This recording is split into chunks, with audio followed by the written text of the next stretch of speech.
Hey everybody, welcome back to Voyager Smith. Some of my friends, Dean in particular, who has a YouTube channel called What's Dean Doing in Thailand? I encourage you to check it out. He encouraged me to make this video. We've been here almost 2 years now, and so he encouraged me to make this video to talk about what it costs to live in Hua Hin, Thailand. So that's what I'm going to talk to you about. I'm going to break this up into a couple different categories. First of all, there's things here that are obviously variable. You know, I told Dean that I wasn't really into making this video because it is such a personal thing. You can come here and live like a pauper or a retiree, you know, off your Social Security or whatever fixed income you've got. And I don't think it's really possible to do it for under $1,000, although I'm sure some people would contradict me on that. But if you want to live here for under $1,000, you have to truly live like a Thai person. You have to find like a cheap one-bedroom apartment. You have to eat Thai food all the time. You know, it's just going to be tough to do. I would say a more realistic amount that's probably very doable is probably about $1,500 a month. But let's talk about things that are variable first of all. So the first thing and the biggest thing is your rent. All right, you can elect to have a 3-bedroom pool villa like we've got here, and it's going to cost you a lot more. Or you can have a 1-bedroom apartment. You can have a 1-bedroom apartment in a very Thai-style place, or you can have a, you know, a more luxurious 1-bedroom condo. So the rent is really literally all over the place. I have some friends, Deb and Sheila, who have been here for 20 years, and they have a little 1-bedroom place in a place called Pak Nam Pran, which is about a half-hour south of Hua Hin, and I want to say they pay $75 a month for this place. And I mean, it's only got an air conditioner in the bedroom. It doesn't have air conditioner in the rest of the place. It's pretty bare bones, but they like it. It's close to the beach, and it's their little beachfront getaway place, right?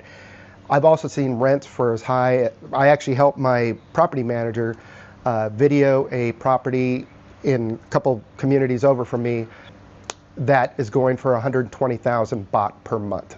So, you know, I don't know what that conversion is to US dollars, but I would guess it's probably around 4,000 US dollars a month. So your rent is really going to be variable, and it's going to be dependent on you. Are you coming over here by yourself? Do you just need a condo? Do you want a condo by the beach or with an ocean view? Do you want, you know, a little place, a little crash pad because you're going to be out most of the time? I have another friend who rents a moderately cheap place because he goes away to Vietnam for 2 or 3 months at a time. And so he just wanted a cheap place to crash while he's here in Thailand. So, you know, that's all good. All right. So your rent is going to be variable. So just take that into account. You know, for, you know, a single retiree, you can definitely find places for $400 or $500 a month that are probably pretty nice. You know, I mean, it's going to be basic, but it's going to be pretty nice. And it's going to be cheaper here in Hua Hin than it is going to be in Bangkok. I think in Bangkok, you have to put a minimum of about a 20% bump up in price in Bangkok compared to Hua Hin. Your electric bill. This is going to be dependent on the size of your place and if you have a pool, how often you like to run the air conditioning. When you first get here, you're going to find that Thailand is very, very hot and so and humid. So a lot of people will run the air conditioner 24/7. Another factor is how new your air conditioners are. If you're renting an older place that's got older air conditioners that are less efficient, they're going to cost you more to run. Also, what temperature you set your thermostat at. So just an example, we have a 3-bedroom, 3-bath pool villa with a swimming pool. And the cheapest my electric bill has been is probably 3,500 baht, which is about 120 US dollars. The most expensive it's been is 11,000 baht, which is almost $400. And my friends all say that my electric bill is way too high. Like, they think there's something wrong, like maybe I'm supplying the electricity to half the neighborhood or something like that. But either way, that's the cost I have to pay here. Now, I talked to a lot of them, and they pay an electric bill of $1,500 a month. I don't know how much they run the air conditioner. You know, my wife is not super tolerant of the heat, so she has to have the air conditioning on almost all the time. So that's the price you got to pay. Now, those are the two biggest expenses right there that are variable, right? I mean, your own usage may vary, right? The water bill, I don't know how much it varies. We've only gotten one water bill, I think, in the almost 2 years we've been here, and it was for about $6 US. I mean, it was like nothing, 350 baht or something like that. I've heard that if you pay monthly, like I think our landlord just eats it because we pay a lot for rent.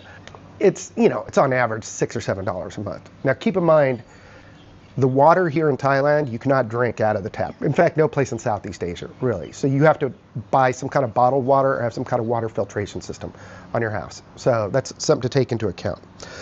So let's talk about things that are pretty stable. First is transportation, okay? You need to decide when you get here if you want to purchase a car. I have a good friend, a Canadian friend, who lives here with his wife, and they actually rent a car every month. And I want to say they pay about $300 US a month, maybe a little less, to rent a car. And they like that because they don't have to be responsible for insurance, maintenance, anything. If anything goes wrong with the car, they just turn it in and they get another car. So that's one way to go. You can do like what my wife and I did, which was we bought a car outright here. I have not heard of foreigners being able to get car loans. I'm not by no means an expert. You know, if you know that you can, then that's fine. But most people I know buy a car with cash outright here. And then you just have to decide, like, if you want a new car, if you want a used car, whatever. We bought a brand new Toyota Yaris Cross, which is like a little mini SUV. And I want to say, this is a couple years ago, we paid $26,000 US for it. And we just paid cash for it, right? When you buy a brand new vehicle, the insurance is included for the first year, right? There's like 3 tiers of insurance, level 1, 2, and 3. You get your first year covered. The second year I went to Toyota, actually I was getting my maintenance done, and I mentioned to them that my insurance was running out. And they said that they were running a special, and for a full year of the tier 1 coverage, it was 16,000 baht, which at the time, I think I did the math, it was around $400 for the whole year, which is pretty good for full coverage. You know, I mean, that's towing, you know, the whole bit, right? So I just paid that. I didn't really shop around and see what else it cost. One other thing, just looping back to the things that are variable, is currency fluctuations. When we got here, it was 36 Thai baht to the dollar. It's now about 32. It got down as low as 30. That makes a big difference on your buying power. So we bought a car when we first got here, a brand new car, little Toyota SUV, and we paid $26,000 when we got here, when the baht was 36 to 1.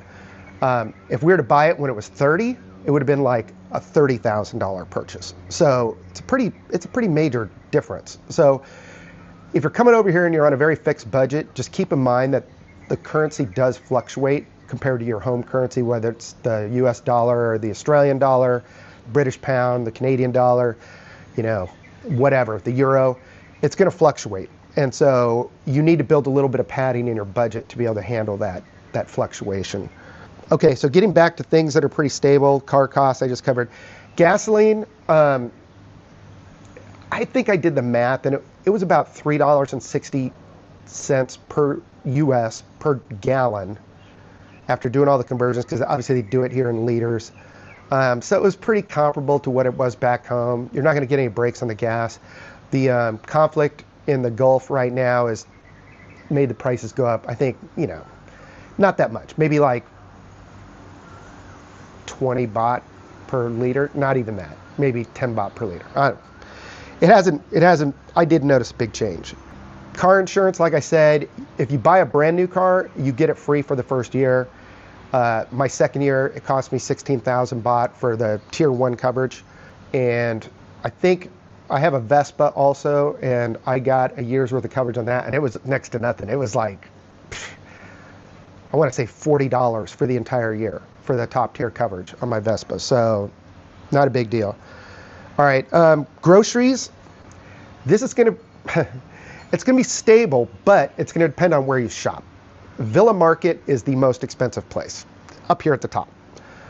It probably carries the most Western food, and you're going to pay a premium for it. I mean, it's more expensive. Some other grocery stores that they have in the area are Lotus, Big C, Tops. Those are all like kind of your standard grocery stores. They're going to be a little bit cheaper than Villa Market, not as much Western food. And then you have Macro, which is kind of like the Costco. The cheapest way to shop by far is going to be at the local markets. If you go to the local markets, it's incredibly cheap compared to what it is, you know, at the big box supermarkets. So, but keep in mind, they're not going to be air conditioned. You're going to be kind of out there looking among the stalls and stuff like that. But it is going to be much cheaper, and I think that's the way most Thais shop, honestly. Internet, not that expensive. I've heard it's included with our rent, which will happen with a lot of people. They get it with their rent.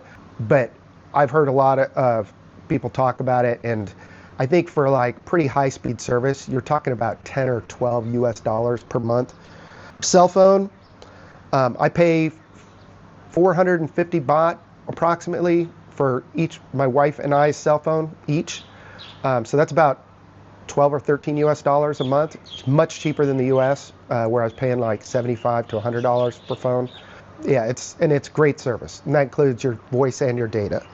Alcohol, oh no, sorry. Let's go in order here. Propane. Okay, so most ovens here, if they're not electric or convection, have the propane tanks. So I have a propane tank that's about this high. To fill it, or to get a fresh tank, it costs me 450 baht, which is about $13. And I've had to do it, I just did it for the second time in almost 2 years. So it usually lasts me about, my wife and I, about 8 months, and we do a lot of cooking. Like I would say we cook 85% of our meals at home. Drinking water. As I think I mentioned earlier, hold on, let me let my dogs out. You guys want to come outside? Don't go in the pool.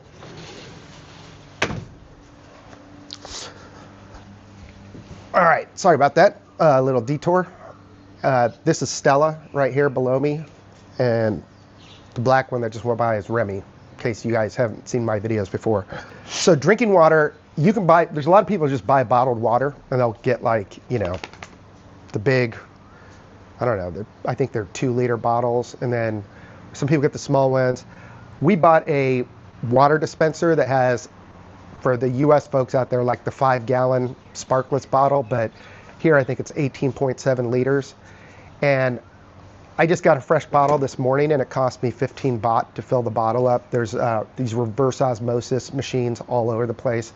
There's one at a little store across the street from me, and so I just went there and filled it up.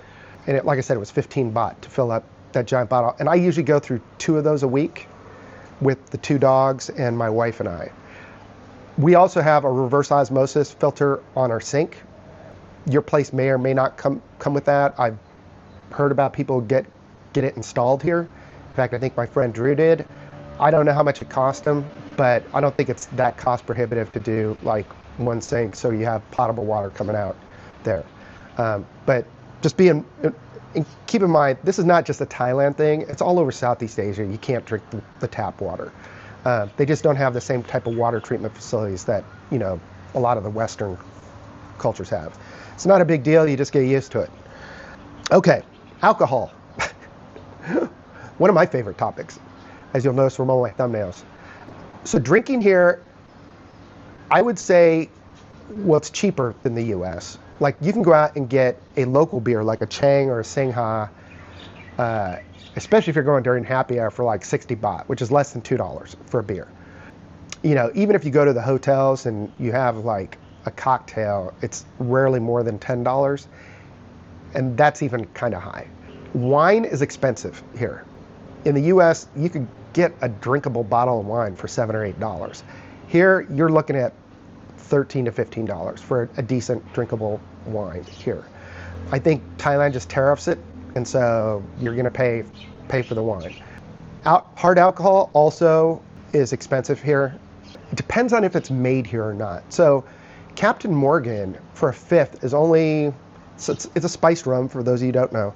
It's only 400 baht, which is like $12, $13 for a fifth, which is pretty reasonable, which leads me to believe that they probably make it here in Thailand. But as you know, it's widespread in the United States too. But then if you want something like Absolute or, some of the other more pricier name brands, you're going to pay $30 to $60 a bottle for a bottle. So it's not going to be cheap. Beer, I would say it's comparable to the US, like if you buy by the case or something. Anyways, it just depends on how much you drink, how much you want to drink, how much you want to keep around the house. If you go out to drink a lot, I know guys that, they're bar flies. They go out every night and have beers. And it's going to always be more expensive, obviously, to buy at a bar. But it's still not that expensive compared to the, Western prices. You're not paying like $10 for a beer. Unless, well, I think a pint of Guinness in most places averages $7 or $8. So you're getting up there when you start getting the imported stuff. Medical insurance, that's actually should probably fall in the variable category. It really depends on what you get. I've heard everything from, $300 a year to $500 a year. There's a company here called Be Well. It's a health clinic. My wife actually signs up for it. It's 3,200 baht per year if they do a full physical, and then you get discounted services and stuff. 3,200 baht is like a little over $100. It's about $100 actually right now.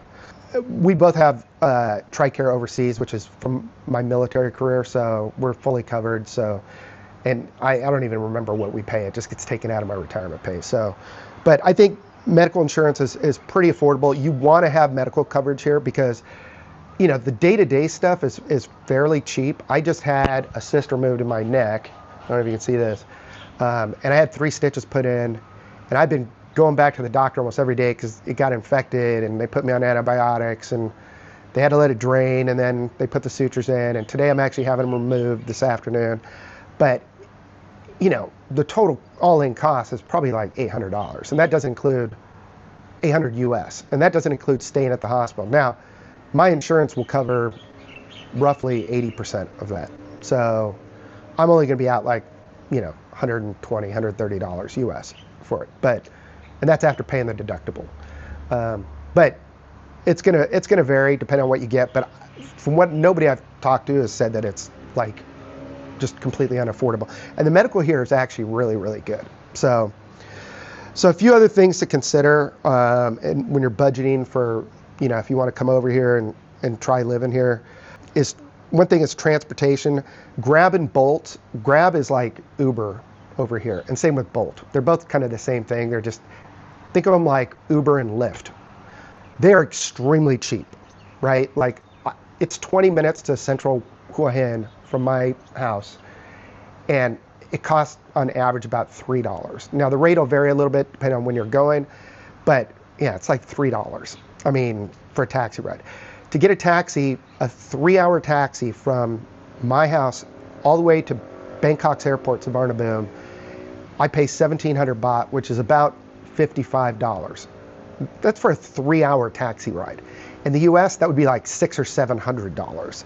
So it's actually pretty affordable. They also have a bot bus here in Hua Hin. They don't really have a bus system. In fact, they don't have a bus system here, like a public bus system. They do have what's called a bot bus, which is like a pickup truck with bench seats in the back. And it basically just runs up Phek Kasem Road, which is the main road from downtown Hua Hin, and runs all the way up to the Hua Hin airport, which is kind of near the China border. And I haven't taken it here, so I don't know what it costs, but I know it's super, super cheap. And it'll drop you off any place along the way. So a lot of people just, especially if they're only here for a few months checking it out, they just ride that bot bus everywhere. Or they take a Grab when they need to. There's lots of ways to get to Bangkok. I made a video about how I take the bus up to Bangkok. There's a express bus that leaves from right near Hua Hin airport. It costs $12 each way. It's one of those, huge buses that's, you got the luxury seats in it, and it's very, very comfortable. And it takes, like I said, about 3 hours. From there, I can catch the airport rail link.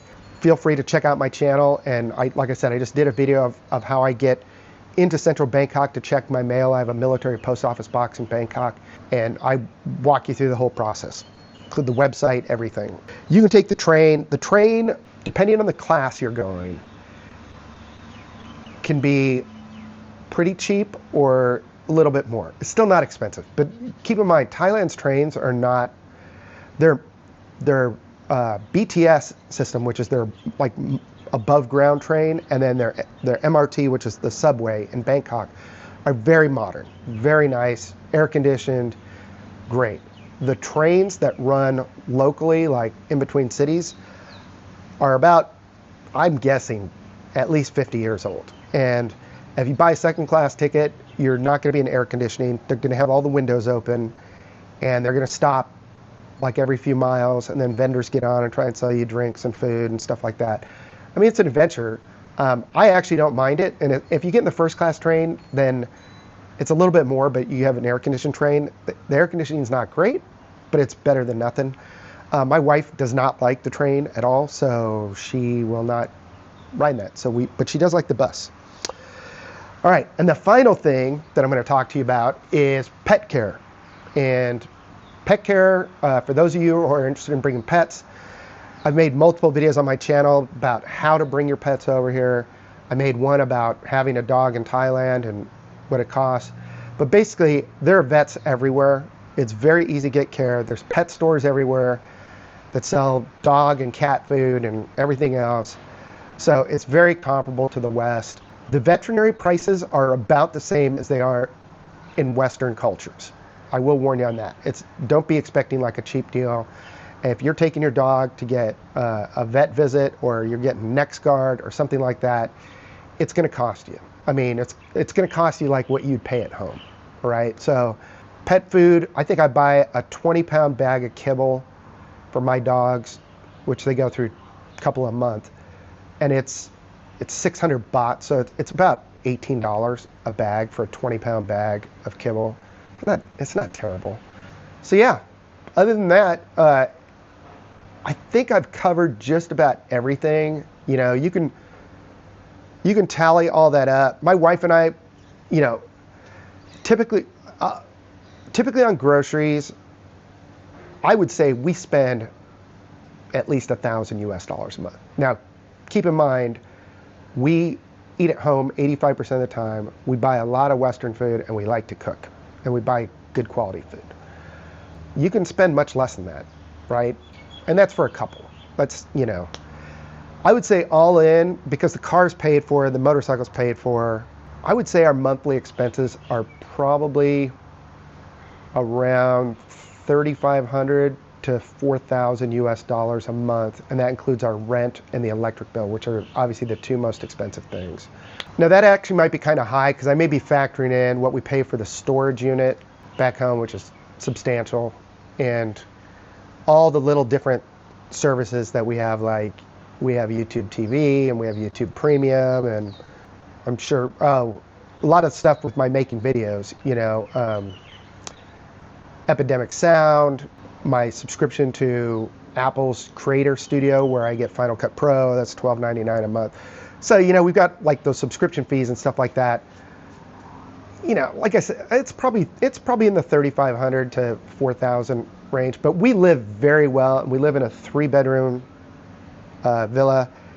We, you know, we're comfortable, and we still have money left over to travel. Anybody who's been watching the channel for a while knows that we travel quite frequently. So yeah, if you have any questions, please feel free to like leave me a comment. I'm happy to give you what knowledge I have after being here for a couple years, but this is just what I found. So I hope you got some enjoyment out of this video. Please don't forget to give us a like and subscribe, and we'll see you in the next one. Peace.